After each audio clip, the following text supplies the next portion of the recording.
నాసిక్లో టీసీఎస్లో హిందూ యువతుల్ని ఎంపిక చేసి ఏరి వేటాడి వెంటాడి లైంగిక వేధింపులకు గురి చేసి వాళ్ళను మతం మార్చే ప్రయత్నం జరిగింది.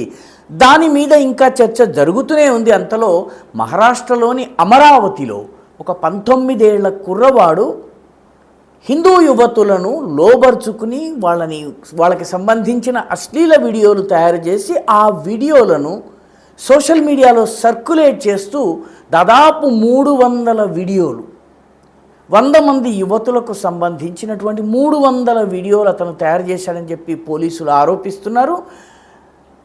ఆ కుర్రవాడు మన అదృష్టం బాగుండి వాడు 19 ఏళ్ళ వాడయ్యాడు. వాడు 18 ఏళ్ళలో 17 ఏళ్ళలో అయితే వాడి పేరు కూడా ప్రపంచానికి తెలిసేది కాదు. నిర్భయ కేసులో ప్రధాన నిందితుడిలాగా వాడు తప్పించుకుని వెళ్ళిపోయేవాడు. ప్రభుత్వ ఖర్చుతో ఎక్కడో మహారాష్ట్రలోనో లేకపోతే మధ్యప్రదేశ్లోనో హోటల్ నడుపుకునేవాడు. కానీ ఈ 19 ఏళ్ల కుర్రవాడు అయాన్ అహ్మద్ తన్వీర్ అనేవాడు 19 ఏళ్ళు కావడంతో మేజర్ కాబట్టి వాడి పేరు బయటకు వస్తుంది. వాడితో పాటు ఉజర్ ఖాన్ అనే వ్యక్తి కూడా ఈ కుట్రలో సహకరించారు. ఇందులో ఈ అయాన్ అహ్మద్ అనే కుర్రవాడు 19 ఏళ్లవాడు ఆల్ ఇండియా మజ్లిస్ ఇత్తెహాదుల్ ముస్లిమీన్తో కొంత సంబంధం కలిగి ఉన్నాడు. గత ఎన్నికల్లో పనిచేశాడు కూడా.